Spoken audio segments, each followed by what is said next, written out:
Great to see everybody. First, oh, excuse me.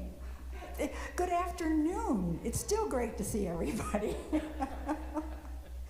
Yes, this is going to be, at least for the next year, our last afternoon service.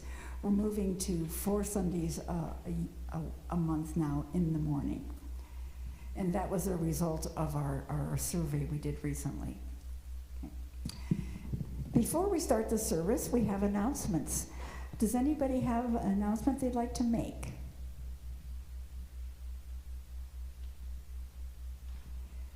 Nope? Okay. Here we go. Okay. As you are, you're welcome here. We come together this morning to remind one another to rest for a moment on the forming edge of our lives, to resist the headlong tumble into the next moment, until we claim for ourselves awareness and gratitude. Taking the time to look into one another's faces and to see their communion, the reflection of our own eyes. This house of laughter and silence, memory and hope, is hallowed by our presence together. We acknowledge that we're in the Aboriginal territories of the Salish, Nez Perce, Blackfeet, and Anishinaabe people who shared with the Helena Valley as hunting grounds. The indigenous story of the Helena Valley began long before the arrival of Europeans. We honor those who walked here before us. We honor the path they have shown us in caring for this place for generations to come. We strive for justice and fair relations with their descendants. Now for our chalice lighting. Oh, yes, okay. I forget who's doing what. Okay, this is Lois Neal, and she's going to give our talk today. So let's all join in chalice lighting. It's in your order of service. At times, our own light goes out and is rekindled by a spark from another person. Each of us has cause to think with deep gratitude of those who have lighted the flame within us. Okay. Now, hymn number 2 in the Open Your Heart Handbook, which is one with the red heart on it, page 2.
You got to know that all you give away will come circling back to you.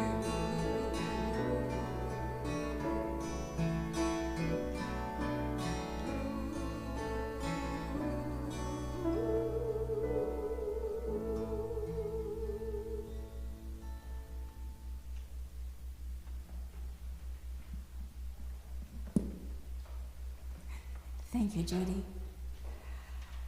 The Story for All Ages is written over 140 years ago by a man named Leo Tolstoy, who's a famous author for adults. But I think these 3 questions that he poses are good for anyone, no matter what age they are. And it doesn't matter which century we're in either. There's still 3 good questions.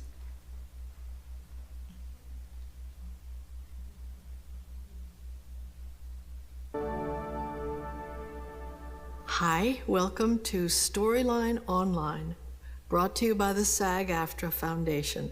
I'm Meryl Streep, and today we're going to read The 3 Questions, based on a story by Leo Tolstoy, written and illustrated by John J. Muth. There once was a boy named Nikolai, who sometimes felt uncertain about the right way to act. I want to be a good person, he told his friends, but I don't always know the best way to do that. Nikolai's friends understood, and they wanted to help him. If only I could find the answers to my 3 questions, Nikolai continued, then I would always know what to do. When is the best time to do things? Who is the most important one? What is the right thing to do? Nikolai's friends considered his first question. Then Sonia, the heron, spoke.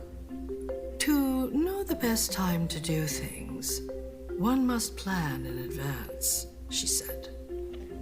Gogol, the monkey, who had been rooting through some leaves to find something good to eat, said, "You will know when to do things if you watch and pay close attention." Then Pushkin, the dog, who was just dozing off, rolled over and said, "You can't pay attention to everything yourself. You need a pack to keep watch and help you decide when to do things. For example, Gogol, a coconut's about to fall on your head." Nikolai thought for a moment. Then he asked his second question. Who is the most important one? Those who are closest to heaven, said Sonia, circling up into the sky. Those who know how to heal the sick, said Gogol, stroking his bruised noggin.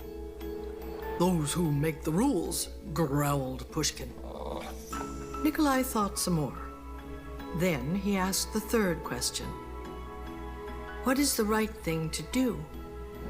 Flying, said Sonia. Having fun all the time, laughed Gogol. Fighting, barked Pushkin, right away.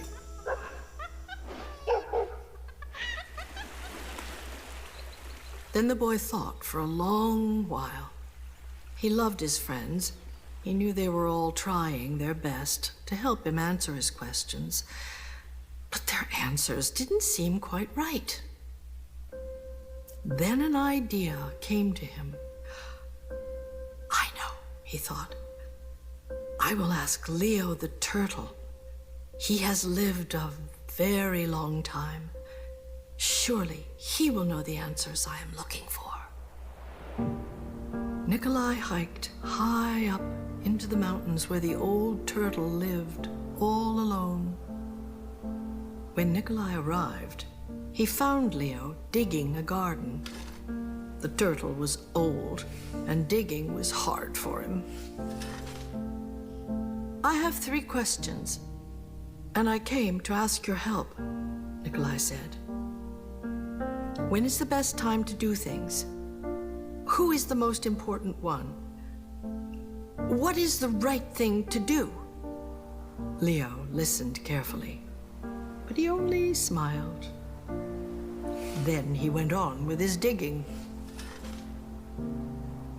"You must be tired," Nikolai said at last. "Let me help you." The turtle gave him his shovel and thanked him. And because it was easier for a young boy to dig than it was for an old turtle, Nikolai kept on digging until the rows were finished. But just as he finished, the wind blew wildly and rain burst from darkened clouds. As they moved toward the cottage for shelter, Nikolai suddenly heard a cry for help. Running down the path, he found a panda whose leg had been injured by a fallen tree. Carefully, Nikolai carried her into Leo's house and made a splint for her leg with a stick of bamboo. The storm raged on, banging at the doors and windows. The panda woke up. "Where am I?" she said. "And where is my child?" The boy ran out of the cottage and down the path. The roar of the storm was deafening. Pushing against the howling wind and drenching rain, he ran farther into the forest.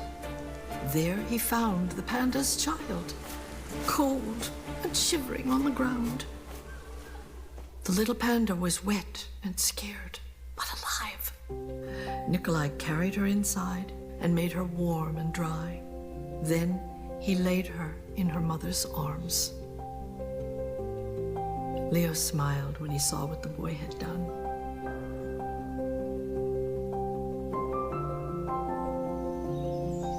The next morning the sun was warm. Birds sang and all was well with the world. The panda's leg was healing nicely, and she thanked Nikolai for saving her and her baby from the storm. At that moment, Sonya, Gogol, and Pushkin arrived to make sure everyone was all right. Nikolai felt great peace within himself. He had wonderful friends, and he had saved the panda and her child. But he also felt disappointed. He still had not found the answers to his 3 questions, so he asked Leo one more time. The old turtle looked at the boy. "But your questions have been answered," he said. "They have?" asked the boy. "Yesterday, if you had not stayed to help me dig my garden, you wouldn't have heard the panda's cries for help in the storm. Therefore, the most important time was the time you spent digging the garden. The most important one at that moment was me. And the most important thing to do was to help me with my garden. Later, when you found the injured panda, the most important time was the time you spent mending her leg and saving her child. The most important ones were the panda and her baby. And the most important thing to do was to take care of them and make them safe. Remember then that there is only one important time, and that time is now. The most important one is always the one you are with. And the most important thing is to do good for the one who is standing at your side. For these, my dear boy, are the answers to what is most important in this world.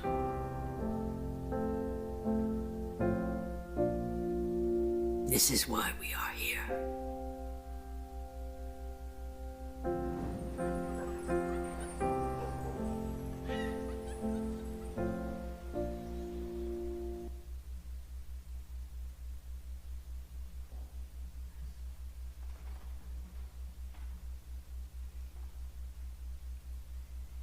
Thank you. And now we'll sing our children out.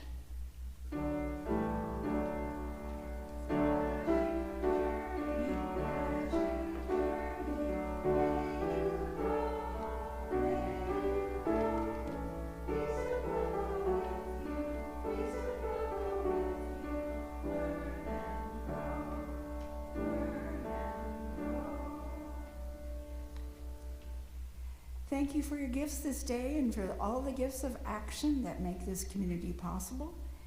If you're visiting, please remain our guest. Your presence is your gift to us. We'll pass the offertory plates, and then we'll sing page 25 in Open Your Heart Sound Book.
Now we open the blue hymnal to 646, the larger circle.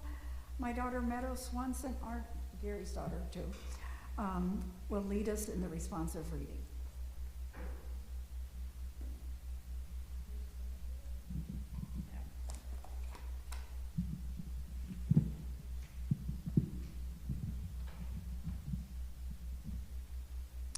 Are we all ready?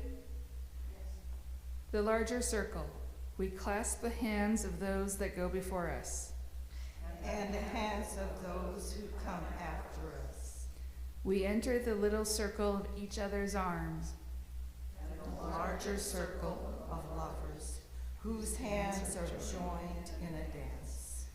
And the larger circle of all creatures. Passing in and out of life, who move also in a dance. To a music so subtle and vast that no ears hear it. Except in fragments.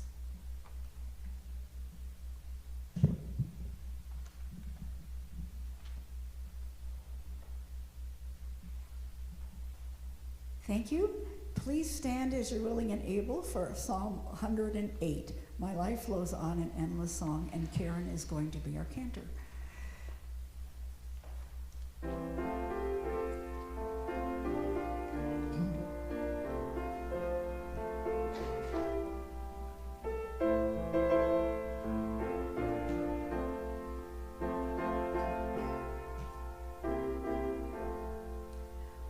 My life flows on in endless song above earth's lamentation.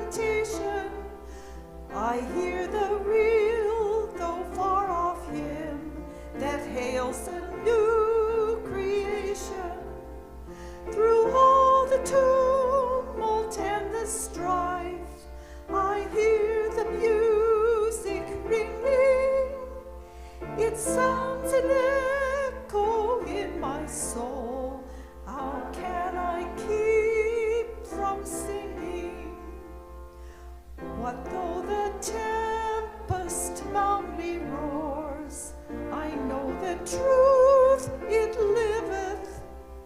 What though the darkness round me close, songs in the night it giveth. No storm can shake my inmost calm, while to that rock I'm clinging, since love prevails in heaven and earth. How can I keep from singing? When tyrants tremble as they hear the bells of freedom ringing, when friends rejoice both far and near, how can I keep from singing? To prison cell and dungeon vile, our thoughts to them are winging. When friends by shame are undefiled, how can I keep from singing?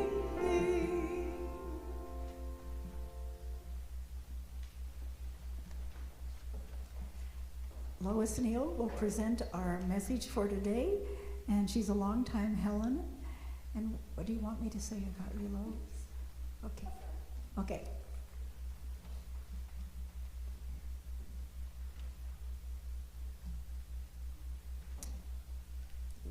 If for some reason you're not hearing me, raise a hand, but I think it's all right. Up. Like that. Is that good? Okay, thank you. Good afternoon. I would like to open today with a poem by Hafez, a 14th century Persian Sufi mystic and poet.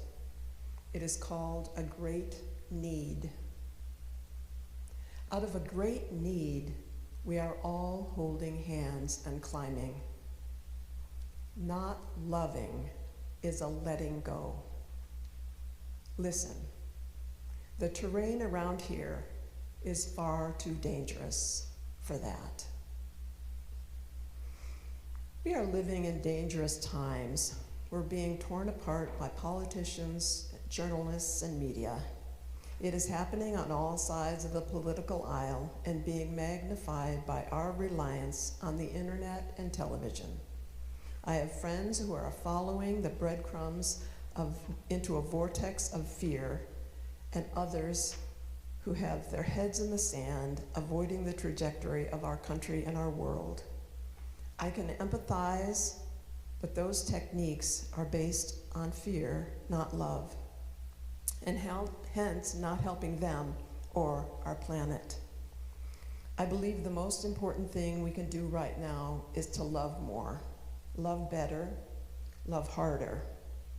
In order to do that, we need to feel centered, strong, and generous of spirit. I plan to make some changes in the coming year that should help me move away from fear, make me happier, while also spreading more light into those people around me. My hope is that you'll find some of these ideas worthwhile, or at least they'll inspire you to develop your own list for 2026.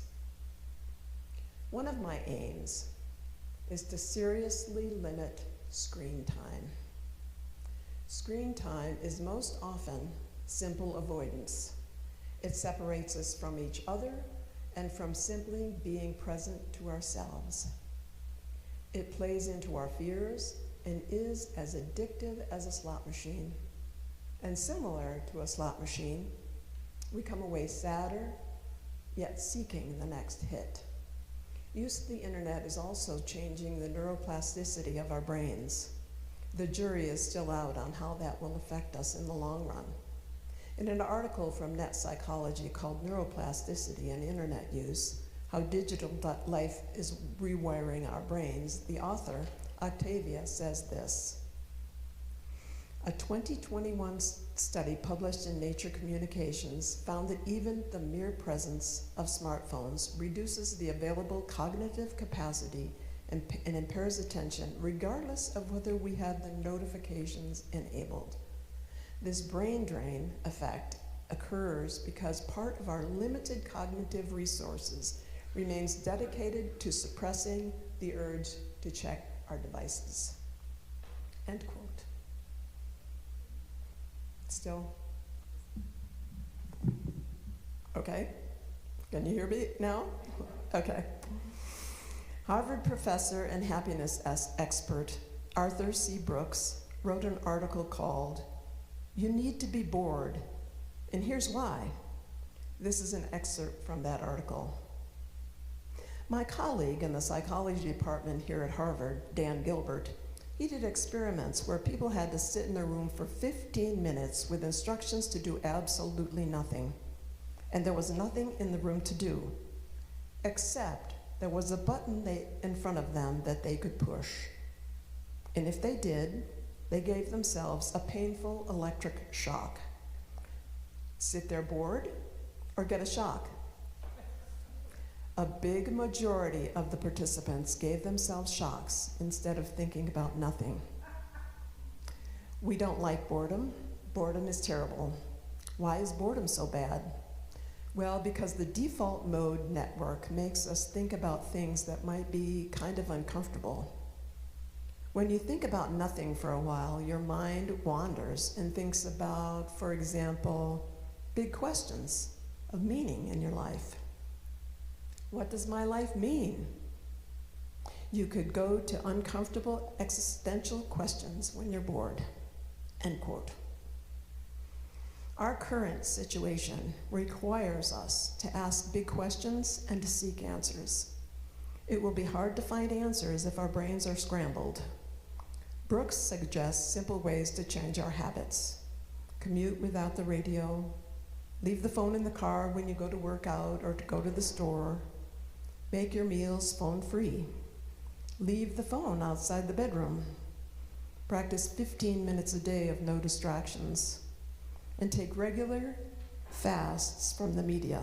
He says we'll be happier and find more meaning in our lives. Another tactic I would like to focus on is making fewer judgments about people. To assume, as Ram Dass said, we are all just walking each other home. Or Hafez implies in the earlier poem, we all need to be holding on to each other's hand. In the book Leadership and Self-Deception, Getting Out of the Box by Arbinger Institute, the author tells the story of a young father. One night, he wakes to the cries of his newborn daughter. His first thought is to get up and take care of her so his wife can sleep. Instead of doing that, he continues to lay there, and his next thoughts move to, wait, I'm the one who has to get up in the morning. She should get up and let me sleep. Soon he is casting doubts about his wife's ability to be a good mother if she isn't responsive to her daughter's cries. His wife eventually drags herself out of bed and cares for the baby. Meanwhile, the man has built a wall between he and his wife. The next morning, he's crabby and blames his wife for not getting enough sleep. How would the story have been different if he had simply gone with his first kind thought? Instead, he proceeded to essentially wall his wife into a box, the bad mother box, to justify his own lack of action. Speaking of boxes, I remember a Christian women's retreat that I went to a number of years ago. It was shortly after a good friend of mine died of cancer. When I first walked into the room of 40 or so women, I thought, I have nothing in common with any of these women. What am I doing here? I considered walking out, but stayed because the friend who invited me was actually in that room as well. Soon the event started, and so did the presentations. Each leader had a deeply personal story to tell. Each story did a little bit to open my heart. I began to realize that although these women looked different than me and likely had different beliefs, the stories we shared had more similarities than differences. The women at my table, in fact, had all encountered cancer in some way in the previous 2 years. These stories helped me to know I wasn't alone. When we categorize people by building walls and boxes, we dehumanize them, which allows us to create judgments about people which ultimately separate us from one another. Psychologist Jerry Jampolsky urges us to see another person's light rather than their lampshade. I plan to work at remembering that we're all God sparks and that people do not belong in boxes. This coming year, I also want to pay more attention to my intuition. When I have, it's worked out well. I see intuition as a message from the inner knowing or soul, which is looking out on our behalf. One experience that I had a number of years ago is a good example of how intuition can help us. I was part of a preschool parents group. Yeah, it was quite a while ago. One day, a friend had called to me to tell me that a woman in our preschool parents group who was 5 months pregnant had had a miscarriage. I was washing the dishes that night, and the thought kept coming to me, make her muffins. I tried to dismiss it. Make her muffins. She won't care about muffins. I don't know her that well. The next morning, after these thoughts would not leave me, I made muffins. While they were still warm, I drove to her house, where I proceeded to have another argument with myself. What good are muffins? I can't help her. They won't help her. But I took a deep breath and walked up to the door. Her husband took the muffins and showed me into the living room where Susan was sitting. I hardly knew what to say, but she hugged me tightly and cried and cried. I listened. I held her, patted her back, and whispered words I have long since forgotten. At one point, her 4-year-old son wandered into the room with a look of perplexity or maybe concern on his face. His dad was quick to come in and whisk him out. In observing that, I thought about my own mother, who had a stillborn child when I was 6. At the time, I was confused and pretty angry. Why was there such a big deal being made about this baby? We didn't know her. She never lived. And now everyone is focused on this baby. My mother pretty much checked out and cried a lot. No one explained anything. I felt totally alone. Experiencing this with Susan and her son helped me to finally see, some 30 years later, a taste of what my mother experienced and why I felt so alone. I decided to write my mother, tell her the story, and that I was finally beginning to understand. A return letter soon came, telling me that she had been totally unaware of my feelings. And then she also shared more of this story. The small nudge, muffins, and presents. And I still marvel at the healing gifts that came from it for all of us. The ultimate aim for me this coming year is to open my heart. As I said, I believe love is the only answer to the problems in the world today. I also believe we all have acquired good reasons to close off our hearts. But closed hearts divide us, and open hearts bring us together. One thing that opens my heart is being in nature. There is something healing about it. I remember a time I stayed up at Kading Cabin with some women friends. We woke up to a heavy snow. As I went out the door and walked down to the creek, I looked up at the mountainside in front of me. Snow was still clinging to the branches of the pine trees. Then a slight wind came up, and I stopped in my tracks. Those trees, they seemed to be dancing, shedding their heavy load, not unlike the shedding of heavy feelings I had had the night before with my friends. I watched and felt my heart fill. Another time, while walking in the Colorado mountains, I stopped to look over a cliff at the river far below. I don't know why, but I suddenly felt out of space and time, somehow connected to the river and the mountains around me. A great feeling of joy overtook me.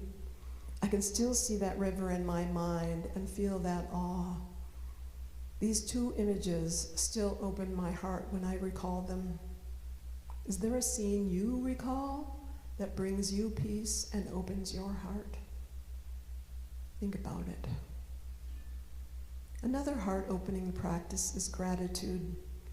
I need to remember how much gratitude can change my perception. The simplest example I can think of happened on my 60th birthday. I woke up feeling pretty low, anticipating a day where the important people in my life did not make much of my special day.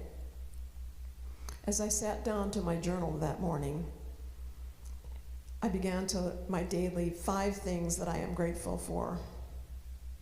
But then I decided to just keep on listing things, to see whether I could make it to 60.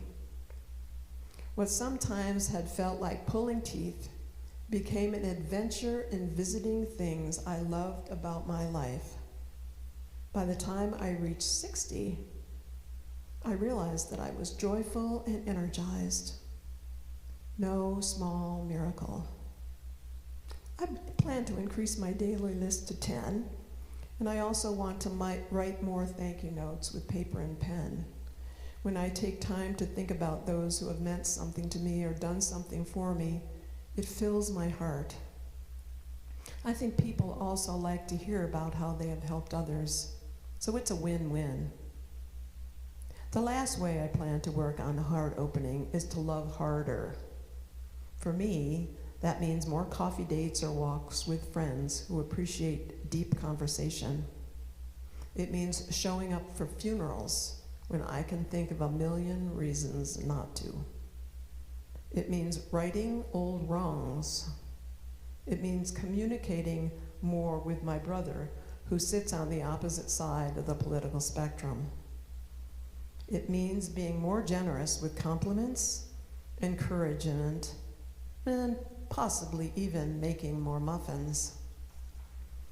So my homework for 2026 is to limit my screen time, practice being bored, build fewer boxes, follow my intuition, and open my heart.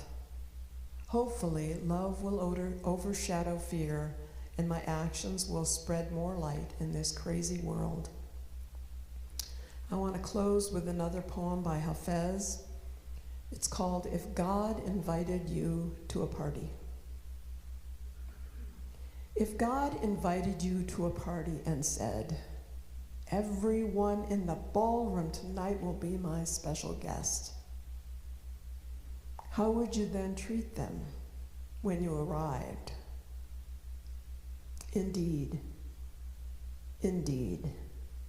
And I know there is no one in this world who is not upon his jeweled dance floor. Thank you.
Now, are there any reflections about this?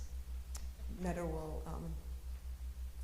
share the mic if anybody has comments, concerns, questions, insight, plans?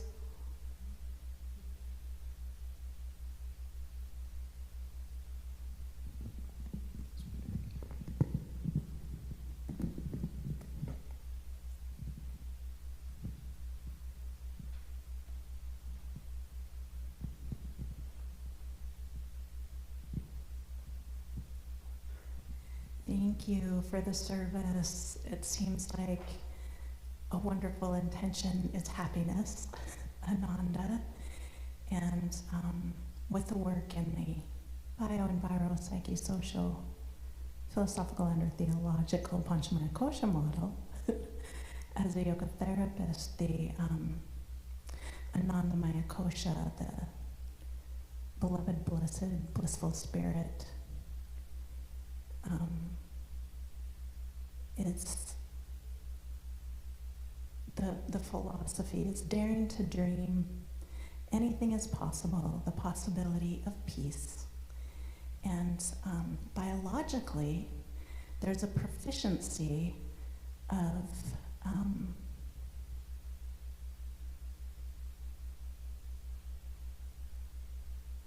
time offline.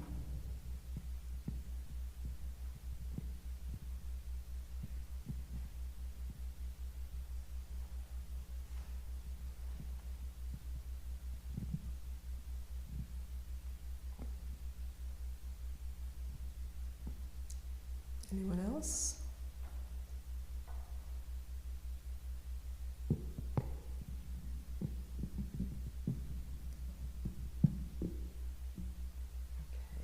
we are going to sing number 325 in this book, Love Makes a Bridge. Cheryl, could you play through the whole thing? You bet. Please.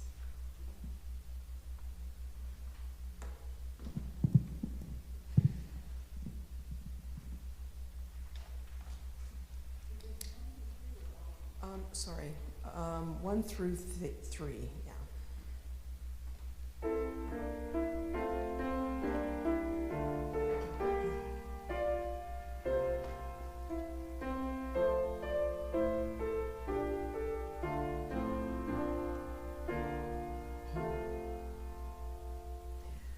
Love makes a bridge from heart to heart and hand to hand.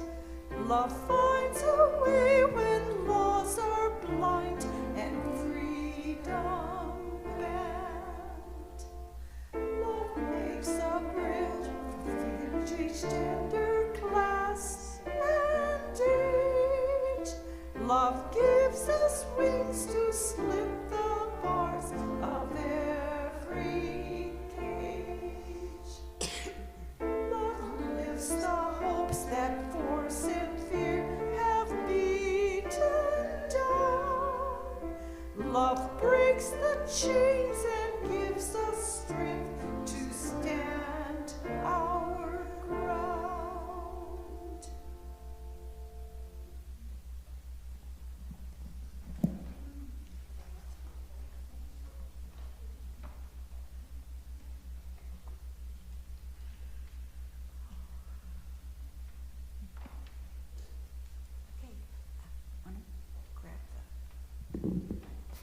We're going to extinguish the chalice now. All together. We extinguish this flame, but not the light of truth, the warmth of community, or the fire of commitment. These we carry in our hearts until we are together again.